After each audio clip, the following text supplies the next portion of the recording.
हाँ जी, सभी साथियों को नमस्कार। डिफरेंशियल इक्वेशन की इस श्रृंखला में एक बार पुनः आपका स्वागत है। तो डिफरेंशियल इक्वेशन में हमने 3 लेक्चर अभी तक कर लिए हैं। लेक्चर 0 में हमने सिलेबस डिस्कस किया था और क्या क्या हम पढ़ेंगे, किस प्रकार हम कितने पार्ट में डिवाइड करके डिफरेंशियल इक्वेशन को डिस्कस करेंगे, उसके बारे में चर्चा की थी। लेक्चर 1 में हमने डिस्कस किया था डिफरेंशियल इक्वेशन की डेफिनेशन क्या होती है, डिफरेंशियल कोफिशिएंट क्या होते हैं, उसके बाद ऑर्डर क्या होता है, डिफरेंशियल इक्वेशन की डिग्री क्या होती है, और टाइप ऑफ डिफरेंशियल इक्वेशन यानी कि ऑर्डिनरी डिफरेंशियल इक्वेशन जब आपके पास इंडिपेंडेंट वेरिएबल एक हो, और पार्शियल डिफरेंशियल इक्वेशन जब आपके पास एक से ज़्यादा इंडिपेंडेंट वेरिएबल। तो इन सभी के बारे में चर्चा की थी। तो हमारे जो सिलेबस है उसके अंदर ऑर्डिनरी डिफरेंशियल इक्वेशन ही है। जो मैं बात कर रहा हूँ CUT PG, यूराट PG और जो IIT JEM होम सिलेबस के बारे में। तो वहाँ पर आपके सिर्फ डिफरेंशियल इक्वेशन है, तो सिर्फ उसी का ही हम अध्ययन करेंगे। तो यहाँ पर डिफरेंशियल इक्वेशन भी बोला जाता है, तो आपको समझना है ऑर्डिनरी डिफरेंशियल इक्वेशन यानी साधारण अवकल समीकरण। लेक्चर 2 में हमने डिस्कस किया था लीनियर और नॉन लीनियर डिफरेंशियल इक्वेशन क्या होती हैं। उसके बाद हमने देखा था फॉर्मूलेशन ऑफ डिफरेंशियल इक्वेशन, और उसके बाद हमने देखा था solution of A differential equation और टाइप ऑफ सॉल्यूशन, यानी सॉल्यूशन है वो कितने टाइप के होते हैं।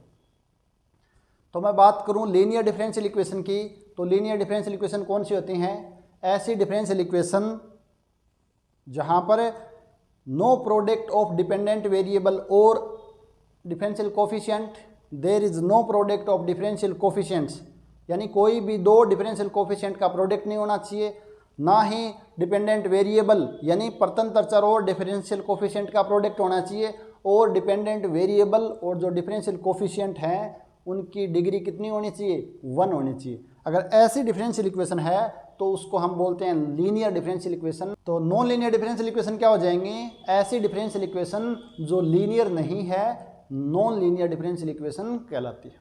तो ये थी डेफिनेशन लीनियर और नॉन लीनियर की। उसके बाद हमने डिस्कस किया था फॉर्मूलेशन ऑफ डिफरेंशियल इक्वेशन, यानी अवकल समीकरण का निर्माण हमें किस प्रकार करना है। तो सबसे पहले हम बात करें फॉर्मूलेशन ऑफ डिफरेंशियल इक्वेशन। तो क्या होता है इसके अंदर है, आपके पास एक n पैरामीटर का फैमिली ऑफ कर्व होता है, n independent parameter of family of curve होता है। तो उससे हमें क्या मिलती है? एक n ऑर्डर की डिफरेंशियल इक्वेशन मिलती है। अगर आपके पास n independent parameter family of curve होती है तो उससे n ऑर्डर की डिफरेंशियल इक्वेशन मिलती है। और मेथड क्या था कि आपके पास जो फैमिली ऑफ कर्व गिवन है उसमें अगर n पैरामीटर हैं जो कि इंडिपेंडेंट हो तो वो n टाइम डिफरेंशिएट करते हैं, तो आपके पास टोटल हो जाएंगे n+1 इक्वेशन। तो आपके पास n+1 इक्वेशन है और आपके पास n क्या है? पैरामीटर हैं। तो n+1 इक्वेशन से n पैरामीटर को सोल्व करके हम उन जो पैरामीटर हैं उनको एलिमिनेट करना है, और जो उनको एलिमिनेट करने से जो इक्वेशन मिलती है उसको हम बोलते हैं डिफरेंशियल इक्वेशन, जिसका सॉल्यूशन वो फैमिली ऑफ कर्व है। उसके बाद हमने देखा था सॉल्यूशन ऑफ डिफरेंशियल इक्वेशन। तो सॉल्यूशन क्या होता है किसी भी डिफरेंशियल इक्वेशन का? कि जो आपके पास इंडिपेंडेंट और डिपेंडेंट वेरिएबल हैं उनके अंदर एक ऐसा रिलेशन होता है जो आपकी गिवन डिफरेंशियल इक्वेशन को सेटिस्फाई करता है या संतुष्ट करता है। तो उस रिलेशन को हम क्या बोलते हैं? Solution of differential equation. या मैं बोलूँ आपको कि अगर आपके पास n ऑर्डर की कोई डिफरेंशियल इक्वेशन है तो कोई फंक्शन φx है वो उसका सॉल्यूशन कब कहलाएगा? जब फाई है वो n टाइम डिफरेंशिएबल होना चाहिए और साथ में उस डिफरेंशियल इक्वेशन को सेटिस्फाई भी करना चाहिए। अगर ऐसा हो रहा है तब हम बोलते हैं कि वो फाई फंक्शन है वो उस डिफरेंशियल इक्वेशन का सॉल्यूशन है। तो ये था सॉल्यूशन ऑफ डिफरेंशियल इक्वेशन। उसके बाद हमने चर्चा की थी टाइप ऑफ सॉल्यूशन, यानी डिफरेंशियल इक्वेशन है उसके सॉल्यूशन है वो कितने टाइप के होते हैं। तो जनरली हम ग्रेजुएशन और पोस्ट ग्रेजुएशन में 3 टाइप के सॉल्यूशन पढ़ते हैं। फर्स्ट सॉल्यूशन होता है जनरल सॉल्यूशन, सेकंड होता है पर्टिकुलर सॉल्यूशन, और थर्ड होता है सिंगुलर सॉल्यूशन, जिसको हिंदी में बोलते हैं विचित्र हल। पर्टिकुलर सॉल्यूशन को बोलते हैं विशेष हल, और जो आपके पास जनरल सॉल्यूशन होता है इसको कंप्लीट सॉल्यूशन भी बोलते हैं, और इसका हिंदी में बोलते हैं व्यापक हल। तो अब हम बात करें जनरल सॉल्यूशन कौन सा होता है किसी डिफरेंशियल इक्वेशन का। तो अगर आपके पास n ऑर्डर की डिफरेंशियल इक्वेशन है तो उसका कोई सॉल्यूशन ऐसा जिसमें n इंडिपेंडेंट आर्बिट्रेरी कांस्टेंट हो, तो उसको हम क्या बोलते हैं, जनरल सॉल्यूशन बोलते हैं उस डिफरेंशियल इक्वेशन। तो क्या डेफिनेशन हो जाएगी, a solution of differential equation is said to be general solution if it contains number of arbitrary constant is equals to order of differential equation. यानी जितने ऑर्डर की डिफरेंशियल इक्वेशन हो उतने ही इंडिपेंडेंट आर्बिट्रेरी कांस्टेंट एग्जिस्ट करते हो, तो वो सॉल्यूशन क्या कहलाता है, जनरल सॉल्यूशन कहलाता है। और जो जनरल सॉल्यूशन के अंदर आर्बिट्रेरी कांस्टेंट हैं उनको कुछ पर्टिकुलर वैल्यू देते हैं, तो जो सॉल्यूशन प्राप्त होता है उसको हम बोलते हैं पर्टिकुलर सॉल्यूशन। तो क्या हो जाएगा पर्टिकुलर सॉल्यूशन, कि जो आपके पास जनरल सॉल्यूशन में आर्बिट्रेरी कांस्टेंट हैं उनको कुछ पर्टिकुलर वैल्यू देने से जो सॉल्यूशन प्राप्त होता है उसको हम बोलते हैं पर्टिकुलर सॉल्यूशन। और लास्ट में आपका सिंगुलर सॉल्यूशन, यानी ऐसा सॉल्यूशन जिसको जनरल सॉल्यूशन की मदद से हम फाइंड आउट नहीं कर पाते, यानी जनरल सॉल्यूशन में जो आर्बिट्रेरी कांस्टेंट हैं उनको पर्टिकुलर वैल्यू देने से प्राप्त नहीं होता हो, ऐसे सॉल्यूशन को हम क्या बोलते हैं, सिंगुलर सॉल्यूशन बोलते हैं। तो इनके बारे में हमने लास्ट क्लास में चर्चा की थी। तो आज हम क्वेश्चंस डिस्कस करेंगे। यहाँ पर मैंने कुल 5 क्वेश्चन लिखे हैं जो नेट, गेट या फर्स्ट ग्रेड किसी स्टैंडर्ड एग्जाम में आए हुए हैं, उनको हम डिस्कस करेंगे। तो अगर आपने जो नेट में आए हुए क्वेश्चन डिस्कस कर सकते हो, तो जो CUET में या IIT JEM में जो क्वेश्चन आओगे वो आप आसानी से सोल्व कर सकते हैं। तो देखते हैं पहला क्वेश्चन क्या गिवन है आपके पास, इफ y बराबर yx then which of the following differential equation is linear. तो ये क्वेश्चन है, शायद एक बार नेट या गेट में पूछा गया है, और इस टाइम जो आपका फर्स्ट ग्रेड का एग्जाम था, RPSC फर्स्ट ग्रेड का एग्जाम हुआ था, उसके अंदर भी ये क्वेश्चन पूछा गया था। तो आप आसानी से बता सकते हो लीनियर डिफरेंशियल इक्वेशन की अगर आपको डेफिनेशन पता है। तो ऑप्शन फर्स्ट है dy dx plus x square y बराबर वाई की पावर हाफ। सेकेंड ऑप्शन है dy dx minus sine x equals to x की power m into y. C option है 1 plus y into d two y d x two plus p x y equals to q x. और D option आपके पास under root y plus d y d x equals to x plus y. तो आपको बताना है कौन सी जो differential equation है इनमें से लीनियर है। तो लीनियर के लिए एक चीज़ ध्यान रखनी है, क्या डिपेंडेंट वेरिएबल और डिफरेंशियल कोफिशिएंट है उनकी डिग्री क्या होनी चाहिए, 1 होनी चाहिए, और आपस में उनका प्रोडक्ट नहीं होना चाहिए। तो हम देखिए 1 बाई 1 करके फर्स्ट ऑप्शन, तो यहाँ पर जो आपका डिफरेंशियल कोफिशिएंट है इसकी डिग्री 1 है, ठीक है। यहाँ पर आपके पास डिपेंडेंट वेरिएबल है, इसकी डिग्री भी 1 है, कोई समस्या नहीं। लेकिन यहाँ पर समस्या है, क्या समस्या है कि डिपेंडेंट वेरिएबल की डिग्री है वो हाफ है। कितनी होनी चाहिए, 1 होनी चाहिए। यानी कि ये आपके पास क्या हो गया, ऑप्शन ए है ये नॉन लीनियर डिफरेंशियल इक्वेशन हो गई, ठीक है। बात करें ऑप्शन बी की, तो क्या जाएगा आपके पास dy upon d x minus sine x equals to x की पावर m इंटू वाई। तो यहाँ पर कोई भी समस्या नहीं है क्योंकि इसकी डिग्री भी 1 है, इसकी डिग्री भी 1 है, और आपस में इनका कोई प्रोडक्ट भी नहीं है। यानी बी ऑप्शन है वो आपके पास लीनियर डिफरेंशियल इक्वेशन है। बात करें सी में, तो सी में क्या समस्या है, यहाँ पर क्या होगा 1 plus y into d two y d x two. तो अगर मैं इसको थोड़ा सा सिंप्लीफाई करूँ तो क्या जाएगा d two y d x two plus y into d two y d x two. यानी ये आपके पास डिपेंडेंट वेरिएबल है और ये आपके पास सेकंड ऑर्डर का डिफरेंशियल कोफिशिएंट है, तो इनका प्रोडक्ट आ रहा है, this implies it is also not linear differential equation. इसी प्रकार अगर मैं डी ऑप्शन की बात करूं तो यहाँ पर क्या आ रहा है y plus d y d x का अंडर रूट आ रहा है। अगर आप अंडर रूट हटाओगे तो दोनों तरफ स्क्वायर करोगे तो यहाँ पर y की डिग्री कितनी हो जाएगी, 2 हो जाएगी। This implies it is also not linear differential equation. तो इस प्रकार अगर आप 1 बाई 1 करके डेफिनेशन अगर आपको पता है आसानी से, तो ये क्वेश्चन है वो सोल्व कर सकते हो। नेक्स्ट क्वेश्चन पूछा गया है if y equals to y x then the differential equation आपके पास है dy upon d x plus p y equals to q is linear differential equation of first order. If आपको क्या बताना है कि ये डिफरेंशियल इक्वेशन है लीनियर कब होगी, फर्स्ट ऑर्डर की लीनियर डिफरेंशियल इक्वेशन कब होगी। तो फर्स्ट ऑप्शन है p is constant but q is a function of y। यानी ये आपके पास p क्या है, y का कोफिशिएंट है, और q आपके पास ये वाला फंक्शन है। तो क्या बोल रहा है फर्स्ट ऑप्शन में कि p तो कांस्टेंट होगा बट क्यू है वो फंक्शन ऑफ वाई होगा, तब ये लीनियर डिफरेंशियल इक्वेशन होगी। लीनियर बताना है कौन सी। सेकंड ऑप्शन है P and Q are function of y. P and Q are functions of y, यानी ये दोनों हैं वो किसके फंक्शन है, वाई के फंक्शन होंगे, तब लीनियर होगी। सी ऑप्शन है P is function of y but Q is constant, और डी ऑप्शन है P and Q are function of x और कांस्टेंट, यानी P और Q हैं या तो फंक्शन ऑफ x होंगे या कांस्टेंट। वैसे आपने लीनियर डिफरेंशियल इक्वेशन पढ़ी है तो आप डायरेक्ट भी इसको बता सकते हो कि P और Q क्या होना है, अदरवाइज आपने डेफिनेशन पढ़ी है तो उस डेफिनेशन से भी आप इसको चेक कर सकते हो। तो देखते हैं वन बाय वन करके। फर्स्ट ऑप्शन क्या है, P इज कांस्टेंट। अगर P कांस्टेंट है तो कोई समस्या नहीं है, ये भी आपके पास क्या है, यहाँ पर फर्स्ट ऑर्डर का डिफरेंशियल कोफिशिएंट है, ये भी आपके पास फर्स्ट ऑर्डर का डिफरेंशियल कोफिशिएंट है, but Q is function of y. अगर Q फंक्शन ऑफ वाई है तब समस्या हो सकती है। कैसे कि Q को मैं अगर ले लेता हूँ वाई स्क्वायर या वाई क्यूब या वाई की पावर 5 कुछ भी ले सकता हूँ, या x वाई की पावर 10, तो यानी Q आपके पास क्या हो गया है, इसकी डिग्री 1 से ज़्यादा हो सकती है। इसने क्या बोला है, Q is function of y, ये नहीं बोला कि 1 डिग्री का, Q is function of y. तो अगर मैं ये फंक्शन ले लेता हूँ तो ये वाला लीनियर नहीं रहेगा, तो यानी ऑप्शन फर्स्ट है वो आपका डिस्कार्ड हो जाएगा।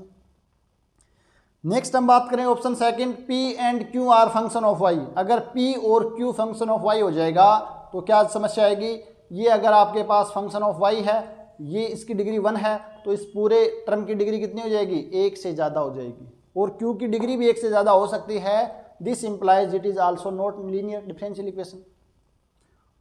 C की बात करें, P is function of y, तो वापस यही समस्या आ रही है, तो C भी नहीं हो सकता। तो D ऑप्शन क्या है कि P and Q are function of x। अगर P और Q दोनों फंक्शन ऑफ x है तो कोई समस्या नहीं है, और कांस्टेंट होंगे तो भी कोई समस्या नहीं रहेगी। क्यों, क्योंकि आपके पास डिफरेंशियल कोफिशिएंट की डिग्री भी 1 है, डिपेंडेंट वेरिएबल की डिग्री भी 1 है, और आपस में इनका प्रोडक्ट भी नहीं है, तो आपके पास डी ऑप्शन है वो करेक्ट हो जाएगा। तो बिल्कुल डेफिनेशन बेस्ड क्वेश्चन पूछे जाते हैं, लेकिन एग्जाम के टाइम पर अगर आपको वो डेफिनेशन या कंसेप्ट क्लियर नहीं है तो आप इन क्वेश्चन को सोल्व नहीं कर पाओगे। तो आपको रटने का प्रयास नहीं करना। जैसे जैसे हम हायर स्टडी करते हैं तो वहाँ पर कंसेप्ट को समझना है, डेफिनेशन को समझना है, जिससे आप कोई भी क्वेश्चन है उसको सोल्व कर सकते हैं। अगर बात है कि छोटी क्लासों में तो चलो ठीक है, हमने कुछ फॉर्मूले देख लिए, लेकिन अगर आपको हायर स्टडी करनी है, अच्छी जगह से MSc करनी है, अच्छी जगह से रिसर्च करनी है, या आपको असिस्टेंट प्रोफेसर या फर्स्ट ग्रेड में जाना है, तो वहाँ पर आपके कंसेप्ट हैं वो क्लियर होने चाहिए, क्योंकि वहाँ पर जाने के बाद प्योर मैथमेटिक्स है वो ज़्यादा आ जाता है, तो वहाँ पर फॉर्मूले कम होते हैं और उसको रटना है वो मुश्किल होता है। तो बढ़ते आगे, क्वेश्चन नंबर 3 क्या पूछा गया है, differential equation of curve y बराबर ax + 1/a। यानी आपके पास ये कर्व गिवन है, इसमें पैरामीटर सिर्फ एक पैरामीटर है, यानी इससे जो डिफरेंशियल इक्वेशन मिलेगी वो पक्का हमें एक ऑर्डर की मिलेगी, इतना पता चल गया। तो आपको बताना है कौन सी डिफरेंशियल इक्वेशन है। ये भी शायद गेट या नेट में क्वेश्चन पूछा गया है, और दोबारा एक क्वेश्चन पूछा गया था, वहाँ पर यही पूछा गया था, differential equation of the curve y बराबर a की जगह वहाँ पर c था, कोई फर्क नहीं पड़ेगा a हो या c हो, पैरामीटर की ax + 1/a इज। तो वहाँ पर पूछा था कि ये डिफरेंशियल इक्वेशन है वो किस टाइप की होगी। ऑप्शन था second order first degree linear differential equation, second option था first order second degree non linear differential equation, और ऑप्शन सी था first order first degree linear differential equation, और आपका डी ऑप्शन था first order first degree non linear differential equation. यहाँ पर non linear है, यहाँ पर लीनियर है, ये आपके पास नॉन लीनियर है, और ये आपके पास लीनियर डिफरेंशियल इक्वेशन। तो अगर आपसे ये क्वेश्चन पूछा है तो इसको सोल्व करके आप निकाल सकते हो, लेकिन अगर आपसे ये क्वेश्चन पूछा जाता है तो पहले तो आपको इसको सोल्व करना पड़ेगा, तो उसके बाद आपका नॉन लीनियर और लीनियर का जो कंसेप्ट है वो भी क्लियर होना चाहिए, और डिग्री और ऑर्डर का कंसेप्ट भी क्लियर होना चाहिए। तो ये इस क्वेश्चन है, इसका थोड़ा सा एडवांस लेवल का क्वेश्चन है, क्योंकि ये तो आपको निकालना ही पड़ेगा, फिर इसको चेक करके बताना है कि कौन सी लीनियर है, नॉन लीनियर होगी, या डिग्री कितनी है, या ऑर्डर कितना है। तो इस क्वेश्चन को हम सोल्व करते हैं। तो हम बात करें क्वेश्चन नंबर 3 क्या गिवन आपके पास, y = a x plus 1/a। तो आपसे पूछा है किसका डिफरेंशियल इक्वेशन है वो कौन सी होगी। तो आपको क्या करना बताया था, आपको इसको माना इक्वेशन नंबर फर्स्ट। ये फॉर्मूलेशन ऑफ डिफरेंशियल इक्वेशन का क्वेश्चन है। तो जो हमने कंसेप्ट पढ़ा था उसके क्वेश्चन करने से क्या है, हमारे अंदर कॉन्फिडेंस आ जाता है और अच्छे से अप्लाई करना सीख जाते हैं कि किस प्रकार हम एक सी डिफरेंशियल इक्वेशन का फॉर्मूलेशन करते हैं। फिर क्या करना है, इसका differentiating with respect to x कितनी बार करना होता है, जितने नंबर ऑफ इंडिपेंडेंट पैरामीटर होते हैं। तो यहाँ पर एक है तो सिर्फ एक बार अपने को क्या करना है, डिफरेंशिएशन करना है। तो हो जाएगा dy/dx इक्वल्स टू, ये आपके पास आ जाएगा a+0। ये आपके पास इक्वेशन नंबर 2 आ गई है। तो आपको क्या करना है, 1 और 2 को सोल्व करके a को एलिमिनेट करना है। तो यहाँ से मैं इसको y' भी मान लेता हूँ ताकि जो सारे के सारे ऑप्शन गिवन हैं वो y' की फॉर्म में गिवन है। अब हमें 1 और 2 की हेल्प से जो a पैरामीटर है इसको एलिमिनेट करना है। तो क्या कर सकते हैं, 2 से a का मान y' है वो इक्वेशन 1 में पुट कर सकते हैं। तो क्या आ जाएगा, y इक्वल्स टू a की जगह y' x plus 1/y'। This implies, अगर मैं y' से मल्टीप्लाई कर दूँ साइड क्या आ जाएगा, y' इक्वल्स टू y' का whole square into x plus 1। इसको और सिंप्लीफाई करके लिखूँ तो x इंटू y' का square this minus y' plus 1 equals to 0। ये आपके पास डिफरेंशियल इक्वेशन आ रही है। x y' का होल स्क्वायर, इसको इस साइड लेंगे माइनस y' प्लस 1 बराबर 0। तो कौन सा ऑप्शन इसमें, ऑप्शन फर्स्ट है वो आपका करेक्ट ऑप्शन हो जाएगा। तो यहाँ से हमें पता चल गया कि ऑप्शन फर्स्ट है वो करेक्ट है। तो ये क्वेश्चन पूछा जाता है तो आप इसी प्रकार सिंप्लीफाई करके विद इन हाफ मिनट क्या करना है, एक बार डेरिवेटिव करना और वैल्यू पुट करनी है। तो आपका ऑप्शन ए है वो करेक्ट हो जाएगा। लेकिन अगर आपसे ये क्वेश्चन पूछा जाता है कि differential equation of the curve is, तो कौन सी डिफरेंशियल इक्वेशन है, तो सबसे पहले तो आपको यहाँ तक सोल्व करना पड़ेगा। अब इसको चेक करना पड़ेगा। तो इसको हम चेक करें तो ये लीनियर है कि नॉन लीनियर है, पहले तो ये देखो। तो y' का स्क्वायर यानी डिफरेंशियल कोफिशिएंट की डिग्री 2 है और यहाँ पर डिपेंडेंट वेरिएबल और इनका भी क्या और आपस में प्रोडक्ट आ रहा है। दिस इंप्लाइज ये है नॉन लीनियर। तो जो लीनियर वाले हैं वो तो कैंसिल आउट कर दो, फर्स्ट और थर्ड a और c हैं ये डिस्कार्ड हो गई हैं। अब हमें चेक करना है इसका ऑर्डर कितना है, y' है, यहाँ भी y' है, यानी डिफरेंशियल कोफिशिएंट है वो एक ऑर्डर का है। ये स्क्वायर मत कर देना, ये तो डिग्री को बताता है। इसका ऑर्डर 1 है तो जहाँ जहाँ ऑर्डर 2 है तो ऑर्डर 2 सिर्फ इसमें ही है। फर्स्ट और बी और डी में आपके पास फर्स्ट ऑर्डर है। डिग्री की बात करें तो क्या चेक करना है, जो हाईएस्ट ऑर्डर का डिफरेंशियल कोफिशिएंट है उसकी हाईएस्ट पावर मैक्सिमम पावर कितनी है, इसकी 2 है, इसकी 1 है, तो 2 डिग्री हो जाएगी। तो 2 डिग्री फर्स्ट ऑर्डर और नॉन लीनियर डिफरेंशियल इक्वेशन, यानी आपके पास बी ऑप्शन है वो करेक्ट हो जाएगा और जो आपका ऑप्शन डी है वो भी क्या हो जाएगा, डिस्कार्ड हो जाएगा। तो इस प्रकार इस क्वेश्चन को हम सोल्व करेंगे। तो अगर आपको बेसिक कंसेप्ट क्लियर हैं, डिग्री क्या होता है, ऑर्डर क्या होता है, लीनियर नॉन लीनियर, तो आप आसानी से इस क्वेश्चन को सोल्व कर सकते हो। अब हम बात करें लास्ट क्वेश्चन, क्वेश्चन नंबर 5। तो क्या पूछा गया आपसे, let y(x) be a solution of differential equation y' equals to y² plus x, then y(x) is differentiable. क्या आपके पास y(x) अब वो इसका सॉल्यूशन है तो आपको बताना है कि y(x) अब वो कितनी टाइम डिफरेंशिएबल होगा। ऑप्शन फर्स्ट है वंस बट नॉट ट्वाइस। इसका मतलब क्या है कि आपका जो डेरिवेटिव है वो y' तो एग्जिस्ट है लेकिन y" है वो डज नॉट एग्जिस्ट। ट्वाइस का मतलब नॉट ट्वाइस यानी 2 बार डिफरेंशिएबल नहीं है, यानी ये डिफरेंशिएबल है, यानी y' एग्जिस्ट है और y" does not exist. Second option में ट्वाइस बट नॉट थ्राइस, यानी y" तो एग्जिस्ट है लेकिन y" है ये एग्जिस्ट नहीं है। और ऑप्शन सी है इनफाइनाइटली मैनी टाइम डिफरेंशिएबल, यानी प्रत्येक डेरिवेटिव है वो एग्जिस्ट कर रहा है। और डी में है 3 टाइम बट नॉट 4 टाइम, यानी y" तो एग्जिस्ट है लेकिन जो y का 4 टाइम डेरिवेटिव करते हैं वो एग्जिस्ट नहीं करता। तो देखते हैं इस क्वेश्चन को किस प्रकार सोल्व करते हैं। तो आपने ये ज़रूर पढ़ा है कि अगर कोई y(x) किसी डिफरेंशियल इक्वेशन का सॉल्यूशन है, किसी nth ऑर्डर की डिफरेंशियल इक्वेशन का सॉल्यूशन है, तो पक्का ही वो n टाइम डिफरेंशिएबल होगा। आपने सिर्फ ये पढ़ा है, तो यहाँ से अगर आप चेक करो तो आपको इतना पता चल रहा है कि y dash equals to y square plus x, ये एक ऑर्डर की डिफरेंशियल इक्वेशन है, यानी एक बार तो ये क्या है, डिफरेंशिएबल है। लेकिन आप ये नहीं बोल सकते हो कि एक से ज़्यादा बार डिफरेंशिएबल है या नहीं है। वहाँ सॉल्यूशन में हमने क्या देखा था कि n ऑर्डर की कोई डिफरेंशियल इक्वेशन है तो उसका सॉल्यूशन है वो n टाइम डिफरेंशिएबल होगा, उससे ज़्यादा हो भी सकता है और नहीं भी हो सकता है, दोनों केस पॉसिबल हैं। तो हम कुछ नहीं कह सकते, उसके लिए हमें चेक करना पड़ेगा फर्दर कुछ कंडीशन से। तो यहाँ पर आप देखते हैं, आपको इक्वेशन गिवन है y dash equals to y square plus x, यानी ये इसका सॉल्यूशन तो इसका सेटिस्फाई करेगा, और इसको सेटिस्फाई करने का मतलब क्या है कि y डैश है वो एग्जिस्ट कर रहा है, y डैश एग्जिस्ट कर रहा है। क्यों? क्योंकि फर्स्ट ऑर्डर की डिफरेंशियल इक्वेशन है। तो यहाँ से हमें पता चल गया कि y डैश तो वंस टाइम तो डिफरेंशिएबल है। अब हम क्या करते हैं, इसका एक बार और डिफरेंशिएशन करते हैं x के सापेक्ष, तो क्या मिल जाएगा, y double dash x equals to 2 time y into y dash plus x का कितना आ जाएगा, डेरिवेटिव 1 आ जाएगा। और अगर हम देखें राइट साइड में तो ये आपके पास कांस्टेंट फंक्शन है, और हम जानते हैं कांस्टेंट फंक्शन तो इनफाइनाइट टाइम डिफरेंशिएबल होता है। y डैश भी एग्जिस्ट कर रहा है, y भी आपके पास एग्जिस्ट कर रहा है, यानी ये वाली क्वांटिटी एग्जिस्ट है। दिस इम्प्लाइज, इसका मतलब क्या हो गया कि y डबल डैश है वो एग्जिस्ट कर रहा है।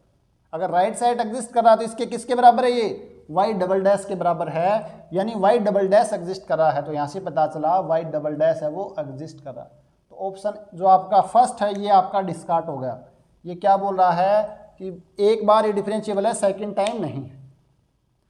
अब हमें पता चल गया कि y डबल डैश एग्जिस्ट है, तो हम क्या कर सकते हैं, इसका एक बार और डिफरेंशिएशन करते हैं x के सापेक्ष, और देखते हैं y ट्रिपल डैश एग्जिस्ट करता है या नहीं करता।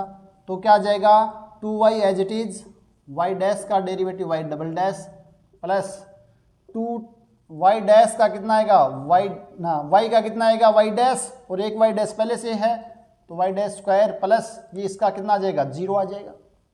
और अगर हम देखें राइट साइड में तो ये y डैश एग्जिस्ट कर रहा है, y डबल डैश भी एग्जिस्ट कर रहा है, तो यानी ये क्वांटिटी है वो एग्जिस्ट कर रही है। This implies y triple dash भी एग्जिस्ट कर जाएगा। तो यहाँ से क्या पता चल गया कि ये है 3 टाइम डिफरेंशिएबल है, तो ऑप्शन बी डिस्कार्ड हो जाएगा कि ये बोल रहा है कि 2 बार डिफरेंशिएबल है, थर्ड टाइम नहीं है। इसी प्रकार अगर आप इसका y4 फाइंड करोगे तो वो भी एग्जिस्ट कर जाएगा, क्योंकि उसके अंदर आपके पास फर्स्ट डेरिवेटिव, सेकंड डेरिवेटिव और थर्ड डेरिवेटिव होंगे जो पहले से एग्जिस्ट कर रहे हैं। और इसी प्रकार 5, 6, 7 जो आप निकालोगे सभी के सभी क्या करेंगे, एग्जिस्ट करेंगे। तो यहाँ से पता चल रहा है कि yx अगर इसका सॉल्यूशन है तो ये इनफाइनाइटली टाइम डिफरेंशिएबल होगा। कितने टाइम है, इनफाइनाइटली टाइम है वो डिफरेंशिएबल होगा। तो ऑप्शन डी कैंसिल आउट और ऑप्शन सी है वो करेक्ट। तो ये अच्छा क्वेश्चन है, शायद ये नेट या गेट में से किसी एक एग्जाम में पूछा गया है। तो इस टाइप के क्वेश्चन को हम इस तरीके से सोल्व कर सकते हैं। तो ये थे कुछ इंपॉर्टेंट क्वेश्चन जो अभी तक हमने कंसेप्ट पढ़े थे। अब आगे आज का टॉपिक हम शुरू करते हैं। तो आज हम पढ़ेंगे जो थ्योरेटिकल टॉपिक है वो है first order first degree differential equation. First order and first degree differential equation. तो क्या आपके पास फर्स्ट ऑर्डर और फर्स्ट डिग्री के डिफरेंशियल इक्वेशन को सोल्व करने का मेथड है, कुछ उन मेथड्स के बारे में बात करेंगे। सबसे पहले हम बात करते हैं कि कोई भी फर्स्ट ऑर्डर की जो डिफरेंशियल इक्वेशन है उसको हम इस प्रकार से, जनरल फॉर्म क्या है फर्स्ट ऑर्डर के डिफरेंशियल इक्वेशन को रिप्रेजेंट करने का, वो ये किसको बताती है, फर्स्ट ऑर्डर के डिफरेंशियल इक्वेशन को बताती है। डिग्री फर्स्ट हो भी सकती है और नहीं भी हो सकती, लेकिन हम मान के चल रहे हैं कि ये आपके पास फर्स्ट ऑर्डर और फर्स्ट डिग्री के डिफरेंशियल इक्वेशन है। First order and first degree differential equation, first degree differential equation. तो अब हमें क्या करना है, इसको सोल्व करना है। तो ध्यान रखना कि जो प्रत्येक कोई भी डिफरेंशियल इक्वेशन है उसका सॉल्यूशन एग्जिस्ट करे ऐसा ज़रूरी नहीं है। अगर कोई आपके पास, पहली बात तो ये ध्यान रखना कि फर्स्ट ऑर्डर की हो या कितने ऑर्डर की हो, अगर वो डिफरेंशियल इक्वेशन है तो उसका सॉल्यूशन एग्जिस्ट करना जरूरी नहीं है। और दूसरी चीज़ ये ध्यान रखना कि प्रत्येक डिफरेंशियल इक्वेशन का सॉल्यूशन फाइंड आउट करना आसान नहीं है। तो कुछ मेथड्स हैं, उन मेथड्स से हम क्या करेंगे, कुछ डिफरेंशियल इक्वेशन है उनको सोल्व करने का प्रयास करेंगे। तो अगर आपके पास इस टाइप की डिफरेंशियल इक्वेशन आती है तो उसको इस मेथड से करेंगे, अगर दूसरे टाइप की है तो दूसरे टाइप से करेंगे। तो कुछ यहाँ पर मेथड्स हैं वो डिफरेंशियल के अकॉर्डिंग हमें क्या करने हैं, अप्लाई करके उनको सोल्व करना है। तो अगर मैं यहाँ से इस डिफरेंशियल इक्वेशन को दो फॉर्म में मैं क्या कर सकता हूँ, विभाजित कर सकता हूँ। तो फर्स्ट फॉर्म आपके पास है dy dx equals to fxy, या इसको लिख सकते हैं y डैश बराबर fxy, और जो दूसरी फॉर्म है वो है m dx plus n dy, जहाँ पर m और n क्या है, फंक्शन ऑफ x। अगर मैं इसको थोड़ा सा और इलेबरेट करके लिखूँ तो क्या हो जाएगा, m x y dx plus n x y dy, यानी जहाँ पर आपके पास क्या है, m और n है वो x y के फंक्शन है इक्वल्स टू 0। तो एक फॉर्म आपके पास ये है और एक फॉर्म आपके पास ये। तो अगर आपके पास ये वाली फॉर्म है तो आप यहाँ से यहाँ पर जा सकते हो और यहाँ से आप यहाँ भी आ सकते हो। वैसे एक ही चीज़ है, अलग अलग नहीं है। अगर हमें यहाँ से यहाँ पर आना तो क्या कर सकते हैं, dy dx कितना हो जाएगा आपके पास, dy अपॉन dx आ जाएगा माइनस का n एक्स वाई और अपॉन में m एक्स वाई। और हम जानते हैं कि ये भी फंक्शन ऑफ एक्स वाई है, ये भी ये फंक्शन ऑफ एक्स वाई है, तो ये पूरा क्या हो जाएगा आपके पास, एक फंक्शन ऑफ एक्स वाई हो जाएगा। तो ये फॉर्म आ गई आपके पास। अगर इस टाइप का है तो एफ एक्स वाई को हम क्या कर सकते हैं, इसको इधर ले जा सकते हैं, आपके पास ये आ गया। तो क्या हो जाएगा, एम की वैल्यू आ जाएगी एफ एक्स वाई और एन की वैल्यू -1 आ जाएगी। यही तो है। तो ये फॉर्म एक दूसरे में इंटरचेंजेबल हैं। तो अब हम बात करें कि इस टाइप की जो फॉर्म है यहाँ से कौन कौन से मेथड हैं वो अप्लाई होते हैं। तो मैं बात करूँ फर्स्ट मेथड जो आपने बीएससी के दौरान पढ़े हैं, सबसे पहले है variable separation method. Variable separation method, variable separation method यानी इसमें क्या करते हैं, हमें x और y दो वेरिएबल हैं उनको सेपरेट करते हैं। x को एक साथ कर लेते हैं, y को एक साथ कर लेते हैं, फिर उसका इंटीग्रेशन करते हैं। तो ध्यान रखना, जब हम किसी भी डिफरेंशियल इक्वेशन को सोल्व करते हैं तो वहाँ पर इंटीग्रेशन की आवश्यकता होगी। तो इंटीग्रेशन के फॉर्मूले हैं वो आपको अच्छे से क्लियर होने चाहिए। तो जितने 15-20 फॉर्मूले हैं उनको एक साथ लिख के 2-4 बार रिवाइज करोगे तो फॉर्मूले हैं वो याद हो जाएंगे। तो फर्स्ट है वेरिएबल सेपरेशन मेथड और सेकंड है रिड्यूसिबल टू सेपरेबल या वेरिएबल सेपरेबल मेथड या वेरिएबल सेपरेशन मेथड। यानी कुछ डिफरेंशियल इक्वेशन है वो वेरिएबल सेपरेबल नहीं हो पाता है वहाँ से, लेकिन उनको हम रिड्यूस कर सकते हैं। यानी कुछ वेरिएबल को हम नया t या v मानकर फिर सोल्व करते हैं तो वहाँ पर वेरिएबल को हम सेपरेट कर सकते हैं। तो वहाँ पर आपको ये वाला मेथड यूज करना पड़ेगा, रिड्यूसिबल टू वेरिएबल सेपरेशन। और इसके बाद जो आता है third, homogeneous differential equation. Homogeneous differential equation. तो आप सभी लोग जानते हो कि होमोजीनियस डिफरेंशियल इक्वेशन को किस प्रकार सोल्व करना है। क्या करते हैं, y बराबर vx पुट करते हैं और फिर ये किस में कन्वर्ट हो जाती है, ये वेरिएबल सेपरेशन मेथड में कन्वर्ट हो जाती है, जहाँ पर v और x में क्या होती है, ये वेरिएबल को हम सेपरेट करते हैं। और लास्ट में जहाँ जहाँ v है वहाँ y अपॉन x पुट कर देते हैं। ये आप सभी को पता है, लेकिन आप में से बहुत से साथियों को ये नहीं पता कि होमोजेनियस डिफरेंशियल इक्वेशन होती क्या है।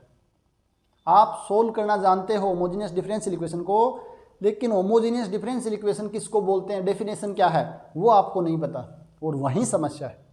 तो अपना काम क्या है, उस कंसेप्ट को क्लियर करना है। ये नहीं कि बस क्वेश्चन करवा दिए, ये मेथड है इससे क्वेश्चन हो जाएंगे।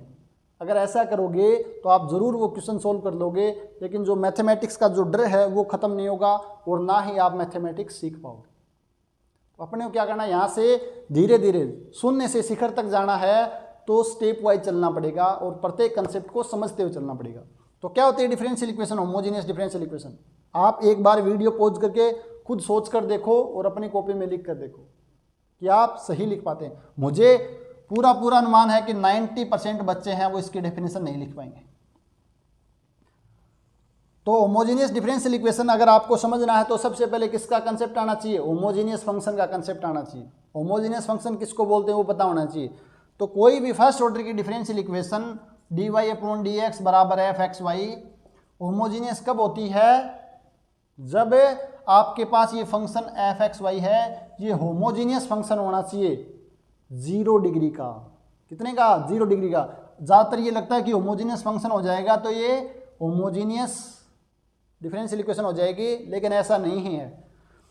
होमोजीनियस फंक्शन होना चाहिए डिग्री 0 का होना चाहिए। डिग्री 1, 2, 3 कुछ और आ रहा है तो ये कभी भी होमोजीनियस डिफरेंशियल इक्वेशन नहीं बनेगी। तो इस चीज़ का आपको छोटी छोटी चीज़ें हैं, इनको ध्यान रखना। यहाँ से डायरेक्ट क्वेश्चन आ सकते हैं थ्योरेटिकल, तो ये चीज़ें आपको पता होनी चाहिए। और फोर्थ यहाँ से है reducible to homogeneous differential equation, यानी कुछ डिफरेंशियल इक्वेशन है वो होमोजीनियस नहीं होती हैं लेकिन उनको हम रिड्यूस कर सकते हैं। वही मेथड कि कुछ जो वेरिएबल है उनको नया वेरिएबल मानकर अगर हम सोल्व करते हैं तो वो होमोजीनियस में रिड्यूस हो जाती है। उसके बाद हम बात करेंगे linear differential equation. Linear differential equation, तो linear differential equation first order की है, जो उसकी स्टैंडर्ड फॉर्म आप अभी पढ़ी भी थी आपने और आप जानते भी हो, dy/dx plus pxy equals to qx, यानी ये फॉर्म है। तो ये किस में लीनियर है, y में लीनियर है। y के अंदर लीनियर, जहाँ पर p और x और qx हैं, ये दोनों x के फंक्शन हैं। लेकिन जो क्वेश्चन आते हैं वो इस फॉर्म से आते हैं, dx/dy plus pyx equals to qy, यानी ये किस में लीनियर है, ये x में लीनियर है। इस फॉर्म से क्वेश्चन आते हैं, जबकि हम पढ़ते हैं वो मोस्टली ये वाली फॉर्म। तो ध्यान रखना इसको कि इस फॉर्म से क्वेश्चन है वो मोस्टली एग्जाम में पूछे जाते हैं। नेक्स्ट 6 नंबर जो मेथड है वो आपके पास है reducible to linear differential equation, और इसी का स्पेशल केस है बर्नौली वाला। बर्नौली डिफरेंशियल इक्वेशन आप पढ़ते हो, वो आपका एक स्पेशल केस है reducible to linear differential equation. तो यहाँ पर भी हम क्या करते हैं, किसी वेरिएबल को नया वेरिएबल मानते हैं तो वो लीनियर में कन्वर्ट हो जाती है और लीनियर डिफरेंशियल इक्वेशन है वो हमें सोल्व करनी आती है। तो ये थे इस फॉर्म से कुछ इंपॉर्टेंट मेथड जहाँ से हम डिफरेंशियल इक्वेशन को सोल्व करते हैं। तो बात करें हम ये वाला फॉर्म कि mxy dx plus nxy dy बराबर 0, तो इस फॉर्म से हम कौन सी डिफरेंशियल इक्वेशन को सोल्व करते हैं। और ये वाला तो आपने 12th क्लास में पढ़ते हो और बीएससी में पढ़ते हो, लेकिन ये वाले आप बीएससी के दौरान पढ़ते हो। तो यहाँ पर आपके पास आता है exact differential equation. Exact differential equation, तो एग्जैक्ट डिफरेंशियल इक्वेशन क्या होते हैं पहले तो वो पता होना चाहिए। और इसके बारे में मैं पूरा श्योर हूँ कि 99% जो साथी तैयारी कर रहे हैं उनको एग्जैक्ट डिफरेंशियल इक्वेशन क्या होती है ये नहीं पता। आप खुद एक बार लिख कर देखो, उसके बाद इसकी डेफिनेशन बताना क्या होती है एग्जैक्ट डिफरेंशियल इक्वेशन। मोस्टली 90% साथी क्या लिखेंगे definition, a differential equation mdxy plus ndy बराबर 0 is exact if and only if del m upon del y बराबर del n upon del x। सही है, ऐसा ही लिखा है या कुछ और लिखा है, ये डेफिनेशन लिखते हैं। और ये डेफिनेशन है वो एग्जैक्ट डिफरेंशियल इक्वेशन की डेफिनेशन नहीं है, ये तो सिर्फ एक क्राइटेरिया है, यानी नेसेसरी एंड सफिशिएंट कंडीशन है कि किसी डिफरेंशियल इक्वेशन है वो एग्जैक्ट कब होगी, ये डेफिनेशन नहीं है। ये क्राइटेरिया है, चेक करना कि एग्जैक्ट है तो ऐसा होगा और ऐसा हो रहा है तो ये एग्जैक्ट है, ये डेफिनेशन नहीं है। तो डेफिनेशन क्या है आप खुद सर्च करना, चेक करना, और जब आपको मिलती है तो आप कमेंट करके बताना कि एग्जैक्ट डिफरेंशियल इक्वेशन की डेफिनेशन क्या है। अगर आप ये डेफिनेशन सीख जाओगे किस प्रकार क्या डेफिनेशन होती है तो आपके अंदर खुद के अंदर कॉन्फिडेंस आ जाएगा, हाँ मुझे ये चीज़ पता। और जो साथी असिस्टेंट प्रोफेसर की तैयारी कर रहे हैं तो वहाँ पर जो क्वेश्चन पूछे जाते हैं डिफरेंशियल इक्वेशन से, तो वो क्या क्वेश्चन पूछे जाएंगे, ये थोड़ी भी ये डिफरेंशियल इक्वेशन दे दी और सोल्व करो। वहाँ पर क्वेश्चन है वो इसी टाइप के पूछे जाएंगे, होमोजीनियस डिफरेंशियल इक्वेशन क्या होती है उसका एक एग्जाम्पल दो, उसके बाद एग्जैक्ट डिफरेंशियल इक्वेशन क्या होती है, और आप वहाँ पे ये डेफिनेशन लिखते हो तो वहाँ पर आप नेगेटिव मार्किंग मिल जाएगी। आप उनको पता चल जाएगा कि भी रटा हुआ चीज़ है, ढंग से नहीं पढ़ा, डीपली नहीं पढ़ा हुआ। तो सब्जेक्ट में कितना आपको डिटेल से पता है वो यहीं से पता चलते हैं। तो ये छोटी छोटी चीज़ें हैं। एग्जैक्ट डिफरेंशियल इक्वेशन क्या होती है, होमोजीनियस डिफरेंशियल इक्वेशन क्या होती है, लीनियर डिफरेंशियल इक्वेशन क्या होती है, ये जो डेफिनेशन और कंसेप्ट जिसको पता है, जिनके क्लियर हैं, तो आप कुछ भी कर सकते हैं। क्योंकि जैसे जैसे लेवल बढ़ता है एग्ज़ाम का, वैसे वैसे अप्लाइड काम कम होता है, थ्योरेटिकल काम ज़्यादा होता है। वहाँ पर ये नहीं कि आपसे मेहनत मजदूरी करवाएंगे, तो वहाँ पर ये चेक करते हैं कि सब्जेक्ट की कितनी ज़्यादा नॉलेज है आपको। ये नहीं कि आपको मेहनत मजदूरी वाला काम नहीं होगा आगे, जैसे जैसे आगे बढ़ोगे। तो इस चीज़ का आपको ध्यान रखना है। तो आपको ये होमवर्क है कि एग्जैक्ट डिफरेंशियल इक्वेशन क्या होती है आपको बताना है। फिर हम जब भी पढ़ेंगे एग्जैक्ट डिफरेंशियल इक्वेशन तो वहाँ पर इसको दोबारा डिस्कस कर लेंगे। उसके बाद एक कंसेप्ट आता है इंटीग्रेटिंग फैक्टर का, और एक होता है आपके पास non exact differential equation. Non exact differential equation यानी जो डिफरेंशियल इक्वेशन एग्जैक्ट नहीं है तो वो नॉन एग्जैक्ट, और एग्जैक्ट नहीं है चेक करने के लिए क्या करना पड़ेगा, ये अगर बराबर नहीं आते हैं तो नॉन एग्जैक्ट, और बराबर आ जाते हैं तो ये एग्जैक्ट। तो अगर नॉन एग्जैक्ट है तो उसको एग्जैक्ट बनाने के लिए एक फंक्शन से मल्टीप्लाई करते हैं, कोई भी फंक्शन म्यू एक्स वाई, जिससे नॉन एग्जैक्ट डिफरेंशियल इक्वेशन है वो एग्जैक्ट बन जाती है। तो ये फंक्शन क्या कहलाता है आपके पास, इंटीग्रेटिंग फैक्टर कहलाता है, जिसे हिंदी में बोलते हैं समाकल गुणांक। तो इंटीग्रेटिंग फैक्टर फाइंड आउट करने के कुछ मेथड होते हैं, 4-5 रूल होते हैं। वहाँ से हम इंटीग्रेटिंग फैक्टर फाइंड आउट करके इसको मल्टीप्लाई करते हैं तो ये एग्जैक्ट डिफरेंशियल इक्वेशन में कन्वर्ट हो जाती है। और ज़्यादातर क्वेश्चन है वो इंटीग्रेटिंग फैक्टर से ही पूछे जाते हैं। असिस्टेंट प्रोफेसर में पूछे गए हैं, एसीएफ में पूछे गए हैं, आईटी जेम में भी कम से कम 4-5 बार क्वेश्चन पूछ लिया गया है। फर्स्ट ग्रेड, सेकंड ग्रेड, सभी जगह यहाँ से क्वेश्चन आते हैं। आसान टॉपिक है, आसान कंसेप्ट है, और आप आसानी से निकाल भी सकते हो। तो जो छोटी छोटी चीज़ें हैं उनको हमें, अगर आपने कंसेप्ट अच्छे से कर लिया है तो क्वेश्चन है वो आसानी से सोल्व कर सकते हो। तो ये रहेगा अपना नेक्स्ट क्लास का जो पूरा शेड्यूल कि फर्स्ट ऑर्डर और फर्स्ट डिग्री डिफरेंशियल इक्वेशन।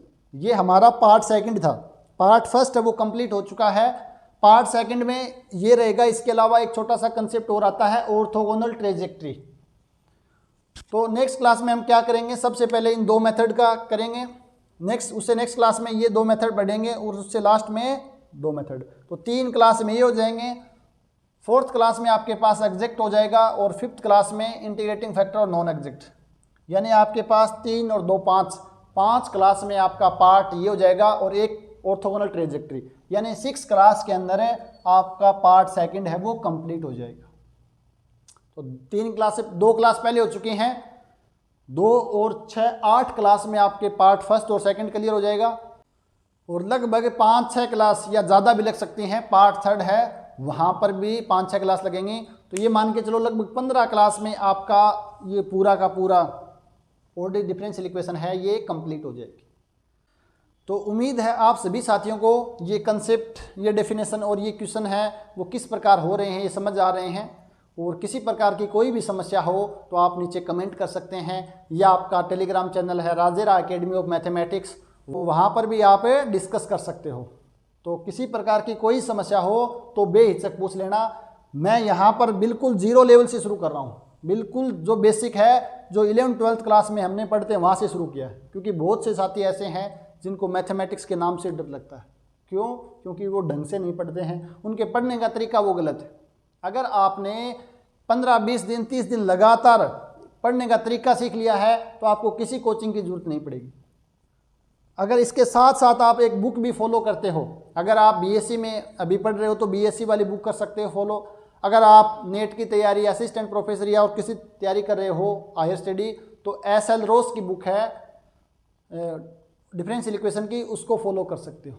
तो वहाँ पर और भी अच्छे से चीज़ें बता रखे हैं, थ्योरेटिकल पार्ट और अच्छे से कर रखा है। तो यहाँ पर मैं दोनों लैंग्वेज यूज़ कर रहा हूँ, हिंदी और इंग्लिश। तो कोई साथी ये मत सोचे कि हिंदी में तो पढ़ा ही नहीं रहे हैं, सारा का सारा हिंदी में ही चल रहा है। सिर्फ जो मैथमेटिकल वर्ड हैं ये इंग्लिश में लिख रहे हैं। यहाँ पर अवकल समीकरण एग्जैक्ट को बोलते हैं यथार्थ, लिखने में बहुत मुश्किल है। तो ये मैथमेटिकल वर्ड हैं ये इंग्लिश में ज़्यादा आसान रहते हैं, और एक्सप्लेनेशन है वो पूरी मेरी हिंदी में चल रही है। तो कोई भी साथी ऐसा नहीं सोचे कि सर तो इंग्लिश में पढ़ा रहे, हिंदी में तो समझ ही नहीं आ रहा। ठीक है, तो थोड़ा थोड़ा अगर आपको हायर स्टडी करनी है, एमएससी अच्छी जगह से करनी है, तो वहाँ पर आपको इंग्लिश सीखनी पड़ेगी। तो आपको बिल्कुल जीरो लेवल से कोई भी चीज़ समझ में नहीं आए तो आप कमेंट करें, उसको हम दोबारा डिस्कस कर लेंगे। तो बिल्कुल आराम आराम से कंसेप्ट को समझते हुए चलना है ताकि डिफरेंशियल इक्वेशन को हम अच्छे से कवर कर लें। और CUT में ध्यान रखना, दोबारा बता देता हूँ, लास्ट टाइम 12 क्वेश्चन पूछे गए थे, तो ये अमाउंट है काफ़ी ज़्यादा है। 75 क्वेश्चन में से 12 क्वेश्चन, वो भी 15 क्लास में, यानी लगभग एक क्लास से एक क्वेश्चन आ रहा है। एक क्लास से लगभग आपके पास एक क्वेश्चन आ जाएगा। तो ध्यान रखना 12 क्वेश्चन छोटा टॉपिक है, आसान टॉपिक है और सारे के सारे क्वेश्चन है अटेम्प्ट किए जा सकते हैं। तो जो भी साथी तैयारी कर रहे हैं उन सभी तक ये वीडियो है वो शेयर करने का प्रयास करें, कष्ट करें, ये आपका दायित्व बनता है। और मेरा जो दायित्व है कि आपको ये सारे के सारे कंसेप्ट समझाना और इससे रिलेटेड जो क्वेश्चंस आए हुए हैं, तो आज भी मैंने जो 5 क्वेश्चन यहाँ पर डिस्कस किए हैं वो नेट में आए हुए हैं, गेट में आए हुए हैं, फर्स्ट ग्रेड में आए हुए हैं, स्टैंडर्ड क्वेश्चन है। इस टाइप के क्वेश्चन ही आपको CUT में, IIT JEM में देखने को मिलेंगे। तो ये हमारा रहेगा नेक्स्ट आगे का 4-5 क्लास का पूरा मटेरियल कि किस प्रकार हमें चलना है। तो मिलते हैं नेक्स्ट क्लास में, तब तक आप सभी साथियों को बहुत बहुत धन्यवाद।